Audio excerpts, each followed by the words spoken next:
बिस्मिल्लाहिर्रहमानिर्रहीम, अस्सलाम वालेकुम। उम्मीद करूँगा आप तमाम दोस्त अहबाब खैर आफियत से होंगे। मुझे उमर इफ्तिखार कहते हैं और आज आपको लेटेस्ट अपडेट देंगे रिज़ल्ट के हवाले से।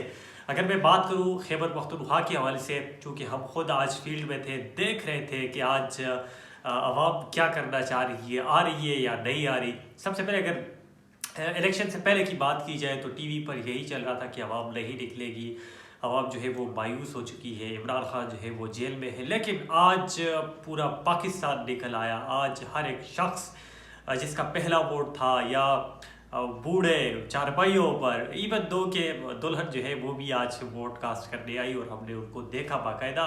और अवाम के जज्बे में आज ये नहीं कह रहा हूँ कि पाकिस्तान तहरीक इंसाफ जो है वो 100% जीत लेगी, लेकिन जितना भी हमने देखा, जितना भी हमने सुना, जितनों से भी हमने पूछा, तो वो यही कह रहे थे कि हम इमरान खान के लिए आए हैं और इमरान खान को हम लोग वोट देंगे।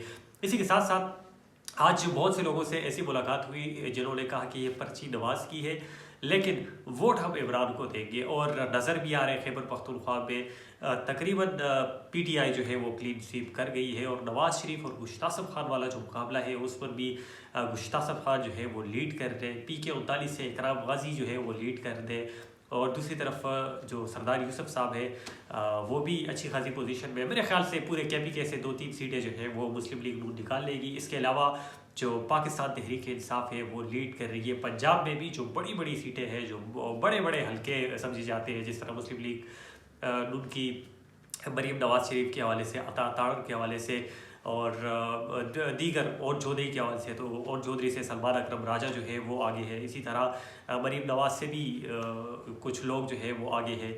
और एक आध हल्के में जो है मरीम नवाज जो है वो तकरीबन चंद सौ वोट से आगे है। और शहबाज शरीफ भी अभी तक दिखाई जा रहा था कि वो पीछे है, नवाज शरीफ भी पीछे है। तो मेरे ख्याल से मुस्लिम लीग नून के लिए अब पोजीशन बनाना जो है वो बहुत ही ज़्यादा मुश्किल हो जाएगी।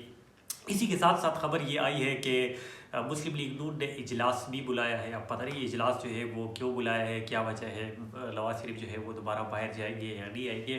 खैर, अगर हम पीपल्स पार्टी की बात करें तो पीपल्स पार्टी भी अच्छी खासी पोजीशन में है। और अब वो जरदारी इस्लामाबाद आ रहे हैं और कहा यह जा रहा है कि वो बड़ी अहम शख्सियत से मुलाकात करेंगे और मुलाकात के बाद क्या होगा ये आप लोगों को भी इल्म है और मुझे भी इसका बखूबी अंदाज़ा है। इसी के साथ साथ बताता जाऊँ कि मखलूकी जो खलाई मखलूक है वो भी अपने साजो सामान के साथ मैदान में उतर चुकी है, ख़िदमती मदद जो है वो करने जा रही है।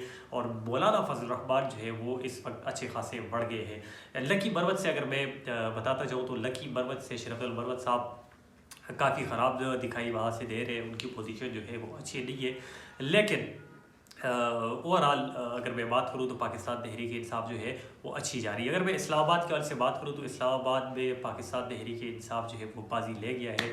शुएब शाहीन के हवाले से बात करूँ या दीगर दोस्तों के हवाले से बात करूँ तो वो बाजी ले गए हो। और पाकिस्तान तहरीक इंसाफ के वर्कर ख्वाह वो कहीं पर भी हो तो वो जोश व खरोश के साथ आज नज़र आ रहे थे। आज की ये हकीकत है कि आज ऐसा हो रहा था। मैं G11 की बात करूँ, अभी पोलिंग स्टेशन ख़त्म हुई, कुछ टाइम बाद पाकिस्तान तहरीक इंसाफ की रैलियाँ, इमरान खान के नारे, कैदी 804 के नारे। तो अब देखते हैं कि आज रात देर तक क्या रिजल्ट आता है। मुस्लिम लीग नून का पलड़ा भारी होता है या पाकिस्तान तहरीक इंसाफ का पलड़ा जो है वो भारी होता है। लेकिन मीडिया को इजाज़त नहीं है कि वो खुलेआम खबरें दे, वो पार्टी की पोजीशन बताए। अब पता नहीं कि इजाज़त कौन देगा, कहाँ से आएगी, फिर उसके बाद जो है पता चलेगा। लेकिन ओवरऑल अगर मैं बात करूँ तो आज़ाद उम्मीदवार इस वक्त सबसे आगे है और जहांगीर तरीन, आसिफ जरदारी, परवेज़ खटक इसके पीछे है और खलाई मखलूक जो है वो फिर इन सब के पीछे है। तो अब देखते हैं कि रिज़ल्ट क्या आता है। थैंक यू, अस्सलाम।